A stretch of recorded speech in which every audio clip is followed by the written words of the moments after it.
It all started with a flash of light on her phone. Tina had left it on the kitchen counter, and when the screen lit up, I wasn't prepared for what I saw. There it was, an incoming message from Michael, our financial advisor. The man I had trusted with our savings and our future. The message was brief but unmistakable. I can't stop thinking about last night. The world around me seemed to freeze. I could hear the sound of the faucet dripping and the hum of the refrigerator, but all I could focus on were those words. It wasn't just the affair itself, it was the betrayal of two people I had trusted completely. Tina, my wife, and Michael, the man I paid to protect us. But instead of shouting or confronting her right then and there, I set her phone back down, face up, like nothing had happened.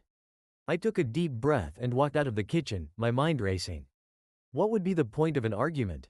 Yelling at her would do nothing. It wouldn't erase what had already happened. No, I needed something more. Something that would leave a mark.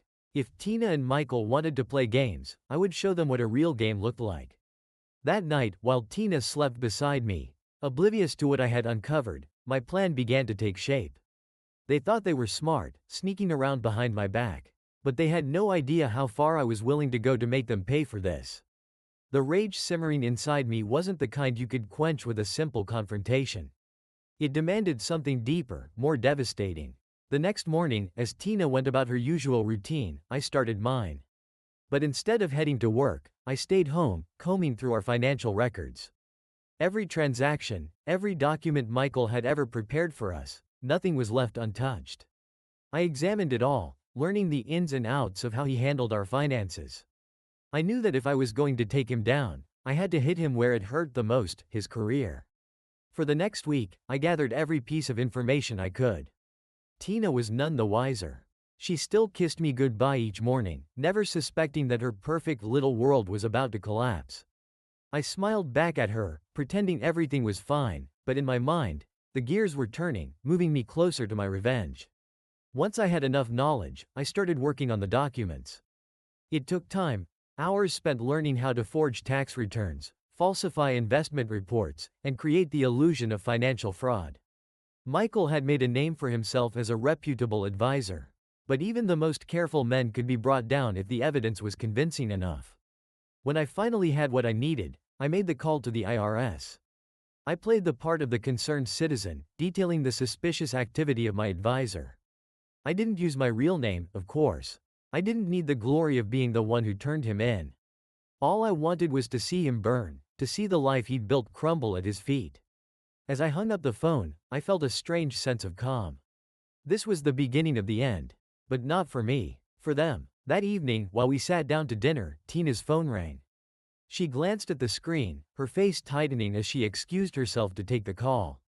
I watched her from the corner of my eye, seeing the panic slowly rise in her expression as Michael told her the news.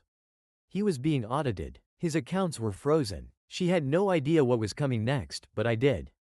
I kept eating, savoring each bite, knowing that this was only the start. The days that followed were eerily quiet. Tina acted like everything was fine, but I could sense the tension creeping into her. She became more withdrawn, taking phone calls in hushed tones, and leaving the room anytime Michael called. I could see it in her eyes. Something was wrong, and she didn't know how to fix it. But I did. While she tiptoed around me, trying to hide her growing panic, I kept playing the role of the oblivious husband. I asked her about her day, smiled when she kissed me goodbye in the morning, and even suggested we have a weekend getaway. All the while, the plan was moving forward. The wheels were already in motion, and soon, nothing would stop what was coming. One night, after she'd gone to bed early, I sat in my office and pulled out the financial documents I'd been working on. The falsified tax returns and investment reports looked perfect. They mirrored the ones Michael had prepared for us, down to the last detail. I had to give him credit, he was meticulous. But I was better. The evidence I had created would be enough to bury him. And by the time he realized what was happening, it would be too late. The next step was submitting the final set of documents. This time, I made sure everything went directly to the IRS investigator assigned to Michael's case. They'd already started digging into his accounts, but this would be the nail in the coffin. Once they had these papers in their hands, they wouldn't just audit him, they'd destroy him. I leaned back in my chair, looking at the stack of documents one last time before sealing the envelope. I could already picture it, Michael scrambling to defend himself, his reputation falling apart, and all the while, Tina left wondering what the hell had happened. She would think it was just bad luck, that Michael had gotten sloppy with someone else's finances. She'd never suspect that I had orchestrated the whole thing from the start. By the time I turned off the lights and headed to bed, Tina was fast asleep, her breathing steady. I stood in the doorway for a moment, watching her. Part of me almost felt sorry for her. Almost. But then I remembered the text message, the lies, and the betrayal. Any pity I might have felt disappeared. She had chosen her path, and I was simply ensuring she paid the price. A few days later, it happened. I came home from work to find Tina sitting at the kitchen table, her face pale and her hands trembling. She looked up at me as I walked in, her eyes wide with fear. "Michael's in trouble," she whispered. I played dumb, setting my keys down on the counter and raising an eyebrow. "What kind of trouble?" "They've frozen his accounts," she said, her voice shaking. "The IRS is accusing him of fraud. He says he's innocent, but I don't know. Everything is falling apart." I sat down across from her, keeping my expression neutral. "That's terrible. What are they saying he did?" "They think he's been hiding money, falsifying reports. I don't even understand half of it."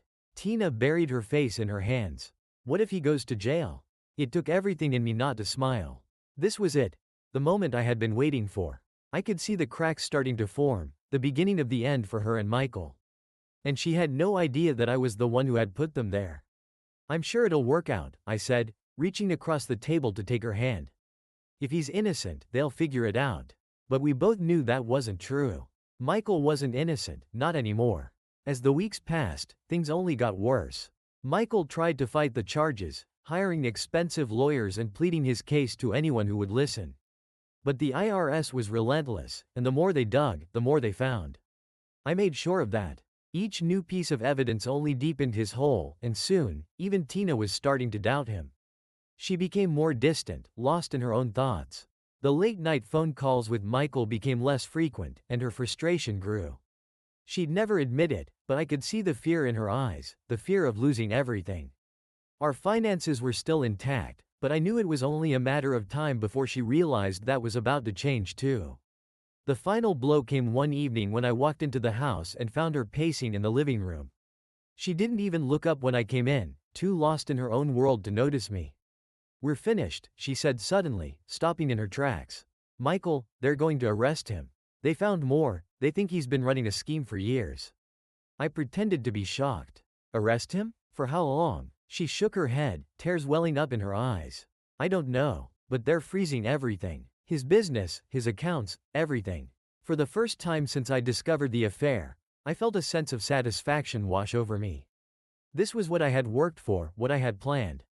Michael's life was ruined, and Tina's perfect little world was about to collapse right along with it. She just didn't know how far she was about to fall. And I wasn't done yet. It all came crashing down faster than I expected. Michael was officially charged with tax fraud, embezzlement, and money laundering. The news hit the local papers and spread like wildfire. Every client he had ever worked with started pulling their accounts, demanding answers. But there were no answers, at least, not the ones they were looking for. Tina stopped speaking to me about Michael altogether. She withdrew into herself, consumed by worry and guilt, but I didn't push her. The less we talked about it, the more she stayed in the dark. She still hadn't figured out my involvement, and I was in no rush to enlighten her. One evening, as I walked through the door, I found her sitting at the dining table, staring at her phone. Her face was pale, her eyes red from crying. I knew what was coming before she even opened her mouth. "They froze our joint accounts," she whispered, barely able to get the words out. I don't know what happened. Michael said everything would be fine, but now the IRS is investigating us too." I leaned against the counter, keeping my expression neutral, though inside, I could barely contain the satisfaction. This was the moment I had been waiting for. Slowly, methodically, I had ensured that everything we owned together would be pulled out from under her. "That doesn't make sense," I said, playing my part. "Why would they freeze our accounts? We haven't done anything wrong." Tina shook her head, tears streaming down her face. "I don't know. I don't understand any of this. I trusted him, Sam. I trusted Michael, and now look what's happening.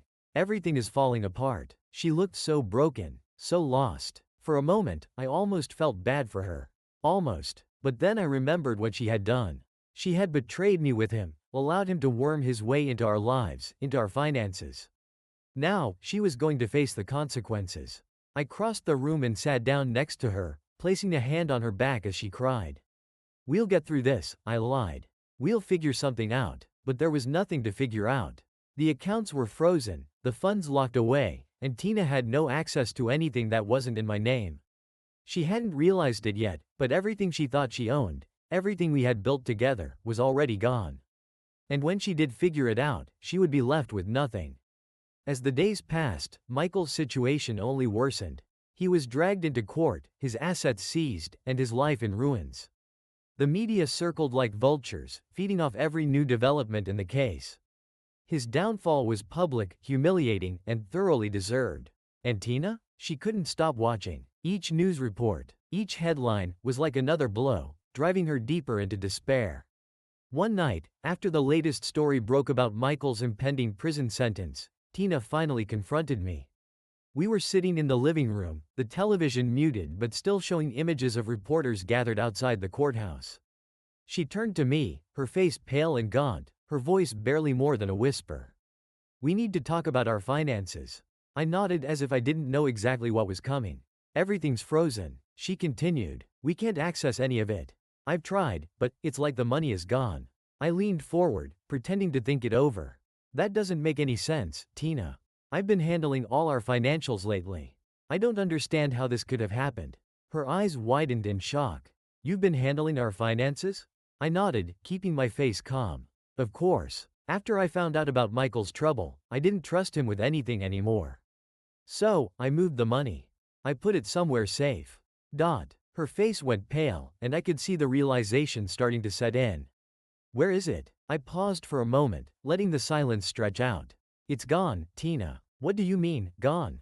Her voice was rising now, panic setting in. "Sam, what are you talking about?" I said, my voice steady and calm, "it's gone. I liquidated everything. Our accounts, our savings, all of it. It's been moved, and you can't touch any of it." Tina stared at me, her mouth slightly open in disbelief.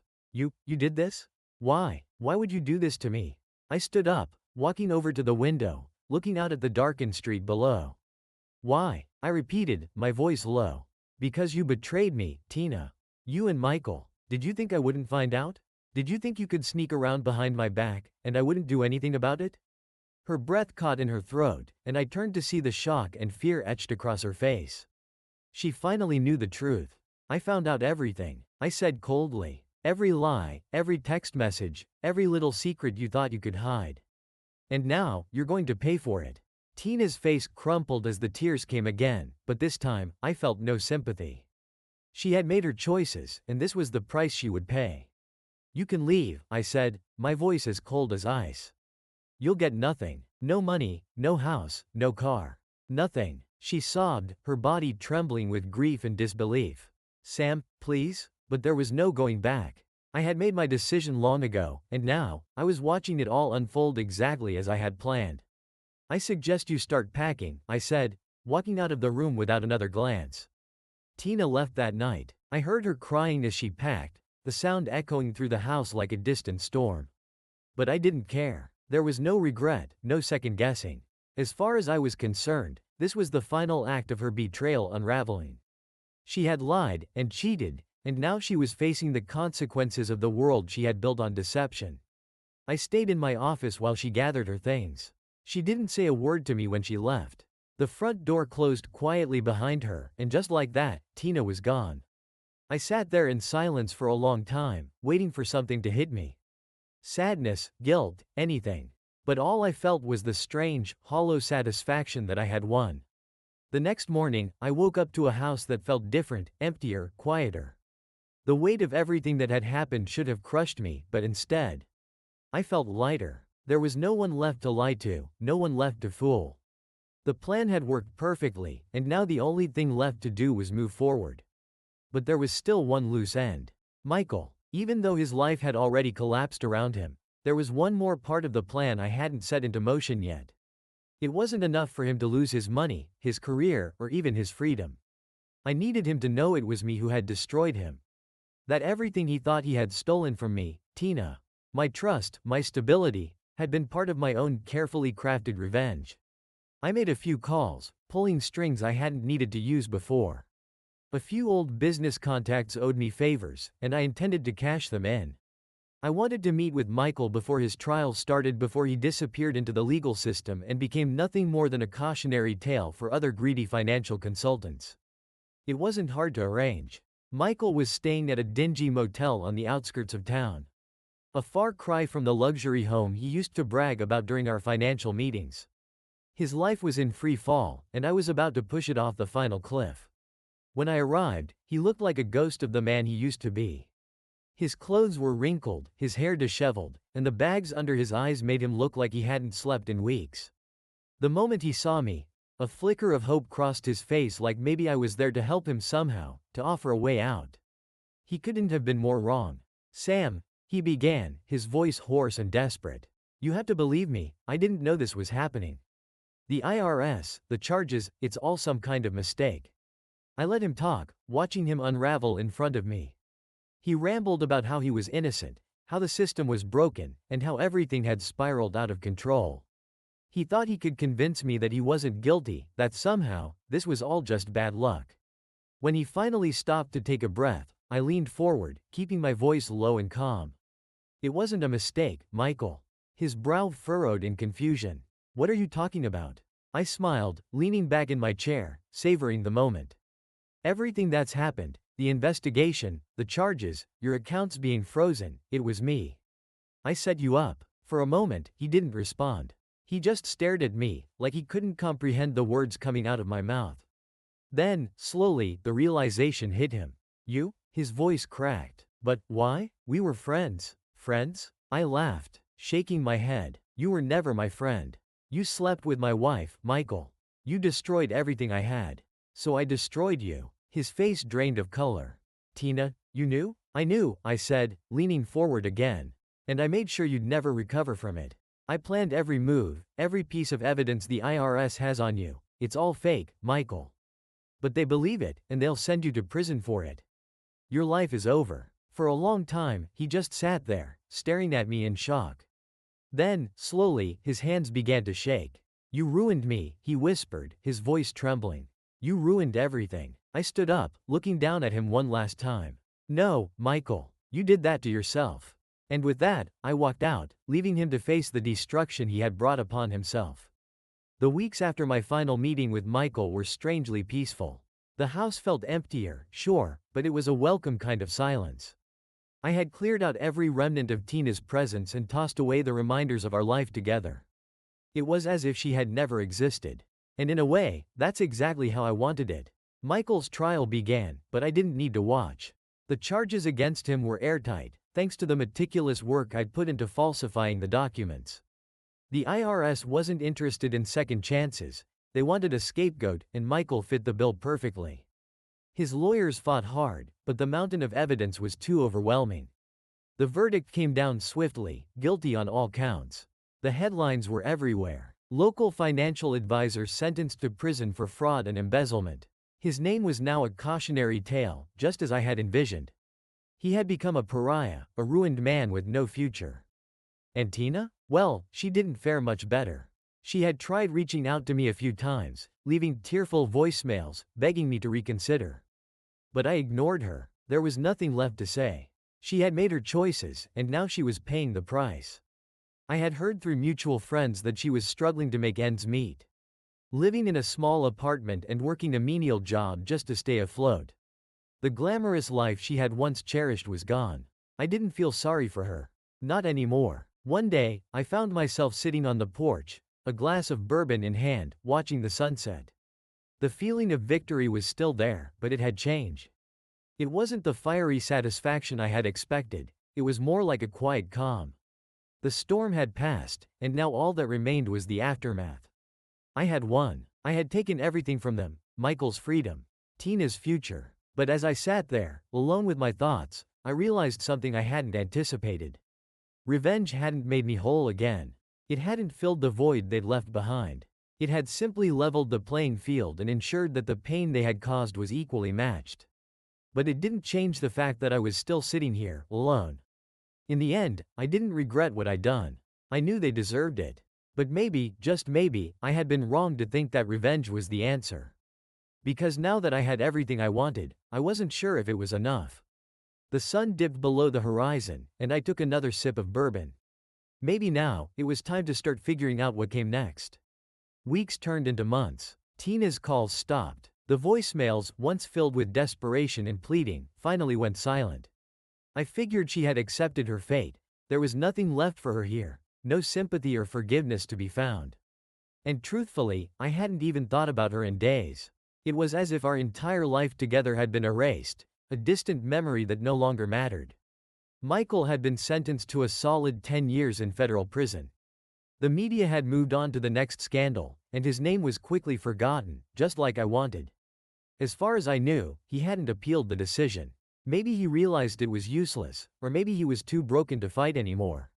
Either way, I didn't care. His fall had been absolute, and there was nothing left for him to cling to. For me, life went on. I returned to my work with a renewed focus, throwing myself into it like I hadn't in years. Business was steady, and I'd even started looking into new investments. I was free now. Free from Tina's lies, from Michael's betrayal. Free to build something new, something entirely mine. But as the months passed, that strange hollow feeling persisted. I wasn't haunted by guilt, but there was something about the silence that unnerved me. I thought revenge would make me feel complete again. That stripping Tina and Michael of everything would give me peace. Yet here I was, alone in this big house, and it didn't feel like the victory I imagined. The nights were the hardest. After a long day at work, I'd come home to the same empty rooms, the same echoes of a life that no longer existed. I didn't miss Tina, not in the way one would expect. But there was a hole, a space where all the anger and hatred had lived, and now that it was gone, it left something cold. I'd sit on the porch most evenings, bourbon in hand, watching the sunset. There was a certain serenity to it, the kind that comes after a storm. But it didn't make me feel alive. If anything, it made me wonder if, in my pursuit of revenge, I had lost something I couldn't get back. I wasn't sure what that was. Maybe trust, maybe a part of myself that had once believed in love or in second chances. Either way, it was gone now. I still had my work, my money, my freedom. And I was in control. That should have been enough. But deep down, I knew something had shifted. The question was, could I ever find my way back to something real? Or had I burned everything down with no intention of rebuilding? One cold morning, as I was about to head into the office, my phone rang. The number wasn't familiar, but something about it made me pause. I almost let it go to voicemail, but at the last second, I answered. Sam? The voice was unmistakable. It was Tina. For a moment, I didn't respond. Part of me wanted to hang up, to cut her off like I had done so many times before. But something in her tone was different this time. It wasn't the desperate, pleading voice I had grown used to. This was calm. What do you want, Tina? I asked, my voice steady, though I felt my heart quicken. There was a long pause on the other end. When she spoke again, her voice was softer than I had ever heard it. I'm not calling to beg or ask for anything. I just wanted to talk. About what? I said, trying to keep the edge out of my voice. I had nothing to say to her, not after everything she had done. Yet here I was, still holding the phone. I know I ruined everything, she said quietly. I know you'll never forgive me. And I'm not asking for that. But I wanted you to know that I'm okay. I'm working, I've got a place now. It's not much, but it's something. I didn't respond right away. What was I supposed to say to that? That I was glad she was getting by. That I cared? I didn't call to make you feel guilty, or to stir up old wounds. She continued, I just needed to tell you that I've been thinking about what happened. About us. About Michael. I've had a lot of time to think, actually. Her voice cracked, but she quickly steadied it. I was wrong, Sam. I was wrong to betray you. Wrong to think that Michael and I could build something real. I don't know what I was looking for back then, but I see now that I destroyed everything good in my life. I let her words hang in the air for a moment before replying. I know. I know you do, she said softly. And I know it's too late for any of this to matter. But I wanted to tell you anyway. I needed you to know that I'm sorry. For a long time, neither of us spoke. I could hear her breathing on the other end, slow and steady, waiting for me to say something, anything. But what was there to say? The damage had been done. Apologies wouldn't fix that. "I'm not asking for your forgiveness," she said again. "I just wanted to make sure you knew the truth. I ruined everything, but I'm trying to fix myself. I'm working on being better, even if it doesn't mean anything to you now." It took a moment for her words to sink in. She was different. The Tina on the phone wasn't the same woman who had walked out of my life all those months ago. She wasn't pleading for a second chance or making excuses. She was simply acknowledging the truth. And for some reason, that hit me harder than I expected. "I appreciate the call, Tina," I said finally, my voice softer than I intended. "But I can't go back. I hope you understand that." "I do," she replied. "I wasn't expecting you to. But, thank you for listening." And then, just like that, the line went dead. I stood there for a long time, staring at the phone in my hand, wondering why her words had shaken me so deeply. Maybe it was the finality of it, the realization that this chapter of my life was truly over. Or maybe it was the fact that Tina had finally taken responsibility for her actions, something I never thought she would do. In the end, it didn't change anything. I wasn't going to let her back in, and I wasn't going to forget what she had done. But for the first time since the betrayal, I didn't feel the same anger. It was just gone. All that was left was the quiet aftermath. I set the phone down and walked to the window, staring out at the cold morning sky. Something had shifted inside me. I wasn't sure what it meant yet, but I knew one thing for certain. It was time to move on. For good. The conversation with Tina stuck with me longer than I expected. I told myself that her apology didn't matter, that her regrets couldn't undo the damage. And yet, as the days passed, I found myself replaying her words in my mind. It wasn't that I was looking for closure, I had already closed that chapter. But there was something in her voice that made me pause, something that felt like an echo of the life we once had. For months, I had lived in the wreckage of my revenge, convinced that I had won. I had taken everything from Michael and Tina, leaving them both in financial ruin. Their reputations in tatters. But now, in the silence that followed, I began to wonder if the satisfaction I felt was as fleeting as the anger that had driven me. My life, once so tightly controlled, felt looser now. The sharp edges of my hatred had softened, leaving behind a quiet void. I was still successful, still making money, but I wasn't really living. Work had become a distraction, not a passion. And while I had no regrets about what I'd done, I couldn't help but feel like I was standing in the middle of an empty battlefield, with no one left to fight. One evening, as I sat on the porch with my usual glass of bourbon, the quiet hit me harder than usual. The air was crisp, the sky painted with shades of pink and gold as the sun set over the horizon. But instead of feeling peaceful, I felt restless. Maybe it was time for something new. I had spent so long focused on destroying the lives of others that I hadn't thought about what I wanted for myself. Now that Michael was locked away and Tina was out of my life, I didn't have a plan. The revenge was over, but I had no idea what came next. I wasn't the same man I had been before. The betrayal had changed me and hardened me. But now, as I sat there in the fading light, I realized that I had a choice. I could keep living in the aftermath, or I could start over. That night, I made a decision. The next morning, I called my assistant and told her I was taking some time off. I didn't explain why, I didn't need to. I wasn't sure where I was going, or how long I'd be gone. But I knew I needed to get away from this life, at least for a little while. I packed a bag, got in my car, and drove. No destination, no plan. Just the open road and the sense that somewhere out there, away from the wreckage of my past, I might find whatever it was I had lost. The first few days on the road felt strange. I wasn't used to being untethered, with no responsibilities or deadlines hanging over my head. I drove through small towns, stopping at random diners and motels, avoiding the highways in favor of winding backroads. It was the first time in years that I didn't have an agenda, and the freedom was disorienting. But slowly, the weight began to lift. I found myself talking to strangers more than I had in years. Simple conversations about the weather, the best coffee spots, the quiet charm of small-town life. People didn't know who I was or what I had done. To them, I was just another face passing through, and that anonymity was comforting. One afternoon, I pulled into a coastal town. It was the kind of place you might stumble upon by accident. Tucked away between cliffs and the sea. The air smelled of salt and pine, and the streets were quiet, lined with quaint shops and old houses. Something about the place felt right, so I decided to stay for a while. I rented a small cottage overlooking the ocean. It wasn't anything fancy, but it was clean and cozy, with big windows that let in the morning light. For the first time in what felt like forever, I woke up with no plans, no lingering bitterness. Just the sound of waves crashing against the shore and the feeling of a new beginning. In the mornings, I'd walk along the beach, the cold sand under my feet, the wind whipping through my hair. It was a different kind of solitude, one that felt peaceful instead of lonely. In the afternoons, I'd read or explore the town, stopping in cafes or chatting with the locals.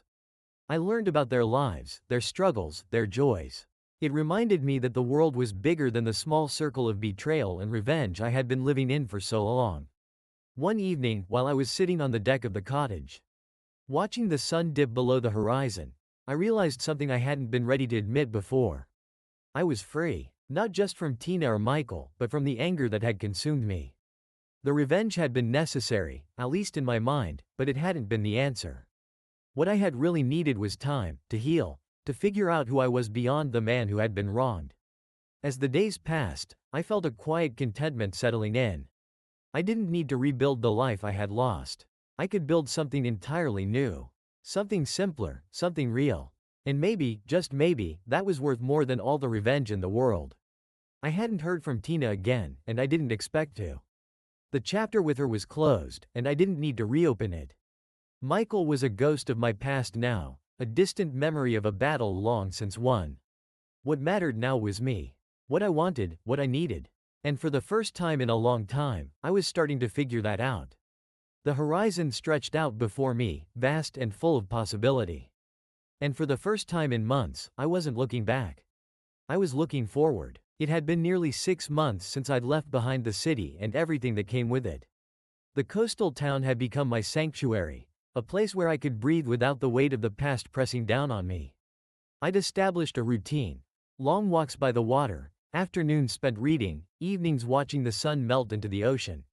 Life had slowed down, and for the first time in years, I was at peace. Then, one afternoon, my phone rang. I glanced at the screen, not recognizing the number.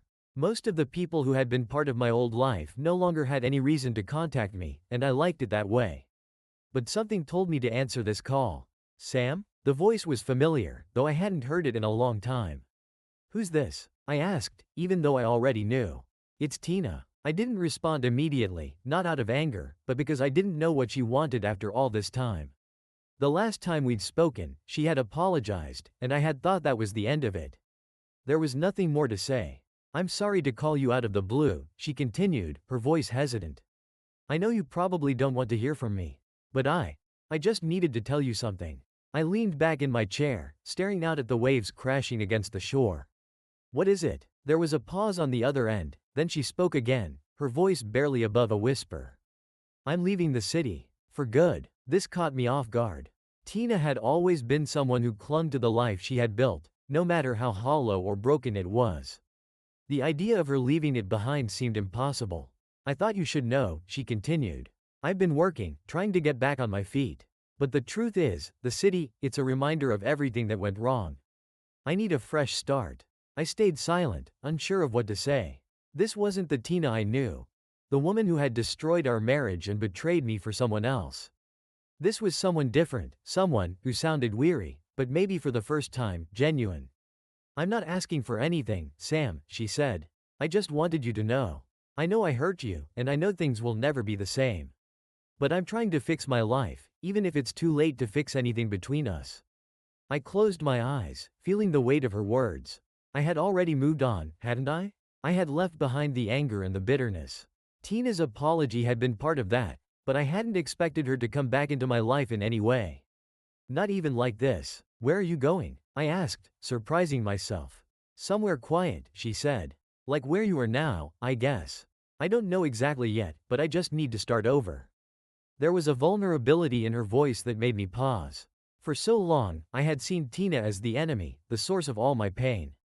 But now, hearing her like this, I realized that maybe she was just as lost as I had been. Good luck, I said finally. I hope you find what you're looking for. Thank you, she whispered. And Sam, I'm sorry. Truly. The line went dead after that, and I set the phone down, staring out at the horizon. I didn't feel the same rush of emotions that I once had when thinking about Tina. There was no anger, no resentment. Just a quiet acceptance that she, too, was trying to heal from the wreckage we had both been part of. Maybe that was the final piece I needed to let go for good. Tina's call lingered in my mind for a few days, but not in the way I would have expected. It wasn't a reminder of the pain she had caused or the revenge I had taken. It was a symbol of something else, of the fact that both of us were finally moving on. In different ways, on different paths, but moving on nonetheless. And that, I realized, was freeing. I spent the next few weeks in a state of quiet reflection, thinking about the future in a way I hadn't since everything had fallen apart. The cottage by the sea had given me a sense of peace, but now I started to wonder if it was time to think bigger. Life here was simple, yes, but there was a part of me that felt ready to take on more. To rebuild in a way that was meaningful, not just for me, but for others too. I began to look into opportunities, ways I could use my skills and my resources to make a difference. The financial world had been my battleground, but it didn't have to be my only legacy. Maybe there was a way to do something positive with what I knew, to help others who had been through their own kinds of crises. One evening, I found myself researching community outreach programs and charitable foundations. There was something appealing about the idea of using my experience in finance to help people in need. Those who had been taken advantage of, who had lost everything like I once had. It wasn't about redemption. I wasn't looking to atone for anything. It was just about doing something that mattered. The more I read, the more the idea grew. I could start something here, in this town or another. A foundation, a program, something that gave people a second chance at building their lives back up after they had fallen. The way I had built mine. For the first time in years, I felt a spark of excitement, real excitement, not the fleeting satisfaction of revenge, but the kind of excitement that comes from creating something new, something good. It wasn't going to be easy, but that didn't matter. I was ready for a challenge, ready to put the past behind me once and for all. The next morning, I reached out to some old contacts, people I hadn't spoken to in years, but who I knew could help me get this new venture off the ground. I wasn't looking to go back to the high-powered corporate world. This was different. This was personal. As the days went by, things started falling into place. Conversations were had, and connections were made. I began drafting plans and sketching out ideas, and for the first time in a long time, I felt like I was building something real again. And it wasn't just for me. The horizon, which had once seemed so far away, was now within reach. I didn't know exactly what the future held, but I knew one thing for certain. It was mine to shape. The air was cool that morning as I sat on the porch of my cottage, the ocean's rhythmic crash filling the silence around me. A mug of coffee steamed in my hands, and I couldn't help but smile at how different my life had become. The chaos, the fury, the need for revenge, all of it felt like a lifetime ago. Now, there was something else, something far more important: purpose. The foundation was more than just an idea now. In the last few months, it had grown into a real, tangible project. I called it Second Chance, a place for people who had been through financial ruin, personal crises, or any kind of betrayal. It wasn't a charity in the traditional sense. I wanted to give people the tools to rebuild, just like I had done. This wasn't about handouts. It was about empowering them to take control of their lives again, to rise from the ashes of whatever had burned them down. I had started small, reaching out to a few people I knew from my previous life in finance. Many of them were skeptical at first. Most had no idea what I had been through. I had kept my personal struggles out of the public eye, especially the fallout from Tina's betrayal. But as I explained my vision, some of them started to understand. This was about more than money. It was about giving people a way forward when they thought they had lost everything. One of the first people I helped through Second Chance was a man named Greg. He had lost his business in a nasty divorce, similar to what I had experienced, though he wasn't laced with betrayal, just a slow unraveling of love. His wife had taken everything, leaving him with mountains of debt and no clear path forward. Greg was on the verge of giving up when we met. It wasn't easy at first. He was bitter and angry at the world, much like I had been. But over time, I showed him how to start over, how to reclaim his sense of self-worth. He didn't need to exact revenge or hold on to that anger. All he needed was a second chance, and the belief that he could make it count. Greg was just the beginning. The word spread quickly, and before I knew it, I had a small team helping me build Second Chance into something bigger than I had ever imagined. We partnered with legal experts, financial advisors, and even mental health professionals. I had the resources to make it work, and the satisfaction I got from watching people rebuild their lives was something I hadn't felt in a long time. I had finally found my new direction, and it felt good, but as I sat there on the porch, sipping my coffee, I realized that despite everything I had built, there was still one thing left unresolved. Tina. I hadn't heard from her since that phone call months ago when she told me she was leaving the city. She hadn't tried to contact me again, and I hadn't gone looking for her either. For all I knew, she had moved on, just like I had. But there was something in me that wondered if she had truly found peace. Or if she was still wandering, looking for something she couldn't quite grasp. Part of me wanted to leave it alone, to let the past stay buried. But another part of me, the part that had grown through this journey, knew that I couldn't fully move forward until I had closed that chapter for good. I didn't owe Tina anything, but maybe I owed it to myself to find out if she had found her own second chance, the way I had found mine. I finished my coffee, stood up, and walked back into the house. The foundation was thriving, and my life was in a better place, but there was still one more piece of the puzzle to put in place. Maybe it was time to find Tina. I didn't expect forgiveness.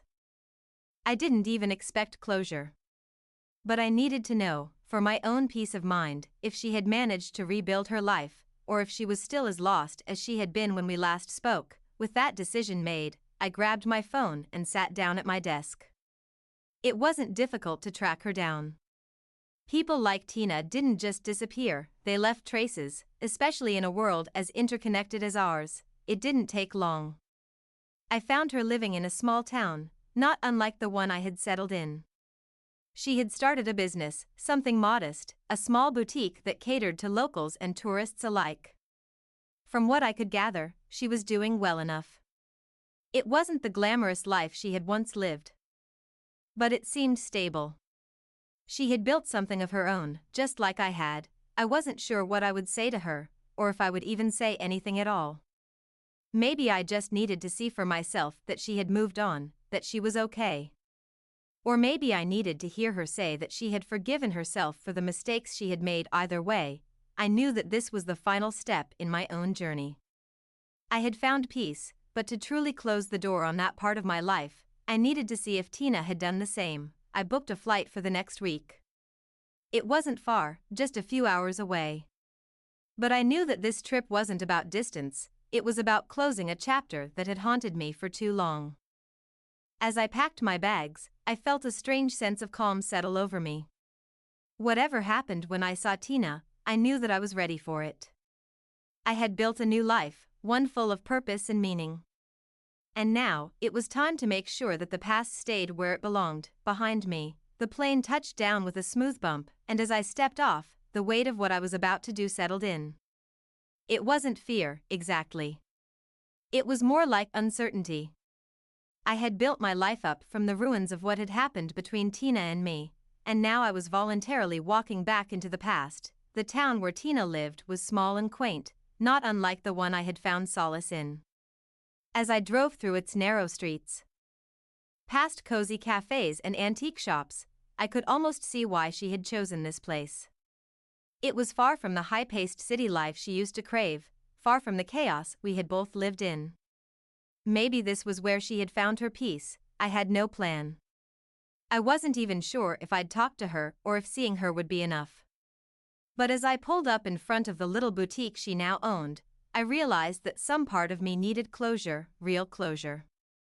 It wasn't about forgiveness or rekindling anything, it was about facing the past one last time. The bell above the door chimed softly as I entered. The shop was small but inviting, filled with handmade crafts, local artwork, and a few racks of clothes. It was a far cry from the luxury boutiques Tina had once frequented when we were together. Now, it was simpler, authentic even, and there she was, standing behind the counter, looking like a completely different person. Her hair was tied back, her clothes plain but neat. She looked older and more tired, but there was something softer in her expression than I remembered. She was focused on a customer, smiling gently as she wrapped up a purchase. For a moment, I stood there, watching her. The years we had spent together flashed through my mind, and for the first time, I didn't feel anger or betrayal. I felt empathy. Tina had changed. Life had changed her, just like it had changed me. The woman standing before me wasn't the same person who had once destroyed everything we had built. When the customer left, she looked up, and her eyes met mine. Her smile faded, replaced by a look of shock. She froze, her hands still on the counter as if she wasn't sure if I was real. Sam. She finally said, her voice barely above a whisper. Tina, I replied, nodding slightly. I didn't move any closer. I wasn't sure if I should. What are you doing here? She asked, her voice a mixture of surprise and something else, something almost like fear. I needed to see you, I said honestly. I needed to know if you were okay. She blinked as if my words hadn't quite registered. You wanted to know if I was okay? I nodded again. Yeah. After everything that happened, I realized I never really let go. I built a new life, and I'm happy now. But I needed to know if you were. If you had moved on too. For a moment, she was silent, and then she let out a small, almost bitter laugh. Moved on? Sam, I lost everything. I lost you, my life in the city, my dignity.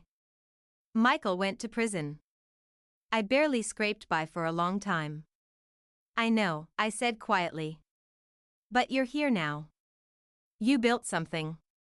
She looked around the shop as if seeing it for the first time. Yeah, I did. But it wasn't easy. There were nights when I thought I'd never recover. But you know what? I did. It's not much, but it's mine. And I'm okay with that.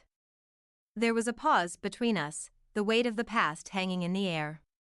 It was strange, this moment felt both heavy and light at the same time.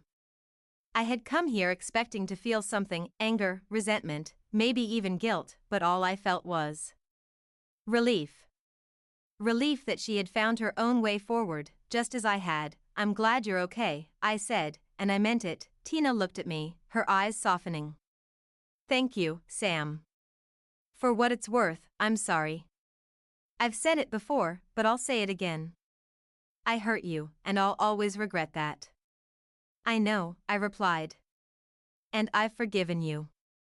Not for you, but for me. I needed to let it go. She nodded slowly, her eyes glistening with unshed tears. I'm glad you found peace. I did, I said, taking a deep breath. I hope you find it too. For a moment, we stood there, two people who had once loved each other, now strangers in a new world. It was strange how time could change everything, how the people who had once been your entire life could become distant memories. I gave her one last look, and then I turned and walked out of the shop. The bell chimed again as the door closed behind me, and just like that, it was over. I had faced my past, and now I was free. The drive back to my coastal retreat felt lighter than I had expected. I thought seeing Tina might stir up old emotions. But instead, it had put everything into perspective. For so long, I had carried the burden of what she did to me, of the betrayal and the bitterness. But now, it was as if all that weight had been lifted. Closure wasn't about confrontation or revenge. It was about understanding. Understanding that people make mistakes and that life isn't always as clean and neat as we want it to be. Tina had made her choices, and so had I. In the end, we were both just trying to survive the aftermath of those choices. When I got back to my cottage, I felt something I hadn't felt in years, peace. I didn't need to look back anymore. The foundation I had started, the new life I had built, all of it was in front of me. The future was wide open, and for the first time, I wasn't afraid of it. Second Chance was growing, more people were reaching out for help, and I was finding fulfillment in ways I hadn't thought possible. It wasn't just about fixing financial problems, it was about giving people hope when they had none. It was about helping them believe in their own potential to rebuild, to rise from the ashes like I had. I realized that maybe, in some way, Tina had helped me get here. Without her betrayal, without the anger and the revenge that had driven me, I wouldn't have found this path. I wouldn't have discovered what truly mattered to me. Life is funny that way. Sometimes, the things that break you are the things that lead you to where you need to be. I stood on the porch, looking out at the ocean as the sun began to set. The horizon stretched out endlessly before me, full of possibilities, and for the first time in a long time, I wasn't haunted by the past. I was ready for whatever came next. The morning was quiet, the air crisp with a faint scent of salt water. I stood on the porch, watching as the first rays of sunlight broke over the horizon, casting a soft glow over the ocean.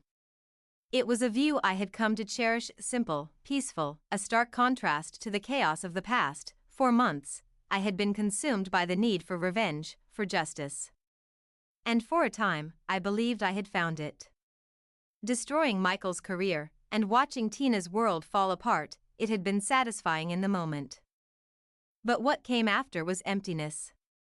I had learned that no amount of vengeance could fill the void of betrayal. The real victory had been reclaiming my life, not tearing down theirs, and now, with Tina behind me and my new purpose guiding me, I felt a sense of finality, a closure that went beyond words or actions. My phone buzzed on the table beside me, pulling me from my thoughts. It was a message from Olivia, one of the key volunteers at Second Chance. The foundation had taken off in ways I hadn't expected.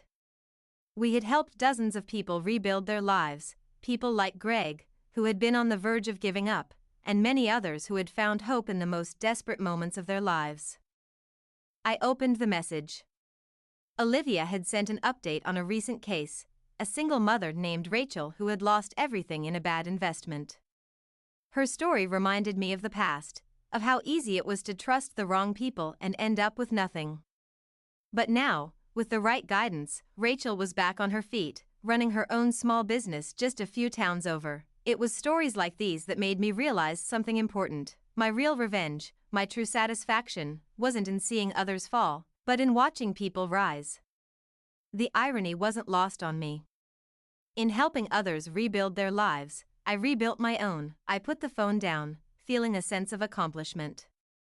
Not the shallow kind I had once felt when I crushed someone who had wronged me, but the deep, meaningful kind that comes from making a real difference. The days of plotting, of holding on to bitterness, they were over. A knock at the door startled me from my thoughts. I wasn't expecting anyone, but visitors weren't unusual now that Second Chance had grown. I walked over and opened the door, finding a familiar face on the other side. It was Greg. His once haggard appearance had changed. He stood taller, more confident, a man who had found his footing again. "Sam," he said, his voice warm with gratitude. "I wanted to stop by and thank you. I wouldn't be where I am today if it wasn't for you." I smiled, stepping aside to let him in. "You did the hard part, Greg. I just gave you a nudge." He shook his head. "No, it was more than that. You believed in me when I didn't even believe in myself." We sat down on the porch, the sunlight warming our faces. It was moments like these that made everything worth it. "I'm glad you came by," I said. "It's good to see you doing well." "I'm doing better than well," Greg replied. "I'm actually here because I wanted to offer something in return. I've been thinking a lot about how I can give back. You've built something incredible with Second Chance, and I want to be a part of that. I don't have much, but I've been working hard, and I've saved up some money. I want to invest in the foundation, help it grow so we can reach more people." I was taken aback. This was the same man who, not long ago, had been on the brink of giving up everything. And now, he was offering to help build something even bigger, something that would extend beyond me and touch countless others. It was proof that the work we were doing wasn't just about survival, it was about thriving. "That's generous, Greg," I said, genuinely touched. "But I don't want you to stretch yourself thin. You've just gotten back on your feet." He smiled. "I'm not stretching myself. This is important. You helped me get here, and I want to help someone else in return." I nodded, feeling a surge of pride. Not in myself, but in the fact that this was what Second Chance had become, a community of people who had been through the worst and come out stronger. Ready to lift others up. Greg's offer wasn't just about money, it was about passing on the hope and strength he had found. All right, I said. Let's figure out how we can make it work. We spent the next hour talking, planning, and brainstorming. Greg's ideas were good, he had a clear vision of how to expand our reach, especially to those who might not know where to turn. As we talked, it became clear to me that Second Chance was no longer just my project. It had taken on a life of its own, driven by the people who believed in it, by those who had been helped and now wanted to help others. After Greg left, I sat back on the porch, the sun now high in the sky. The horizon seemed endless, full of possibility. This was what I had been searching for all along, not revenge, not closure in the form of punishment, but meaning. Purpose. I thought about Tina one last time. I had walked away from that chapter of my life for good. She had made her choices, and so had I. I didn't need to know where she went from here. I didn't need her forgiveness, and I didn't need to dwell on the past anymore. That part of my life was closed, what lay ahead was more important now. There were still people out there who needed help, people like Greg, Rachel, and countless others who had been beaten down by life. And I was ready to give them that second chance. I was ready to be the person who made a difference. As the day wore on, I realized that this life I had built, the people I had helped, was the true victory. It wasn't about winning or losing. It wasn't about evening the score. It was about finding something more, something bigger than myself. For the first time in years, I felt free, and this was just the beginning.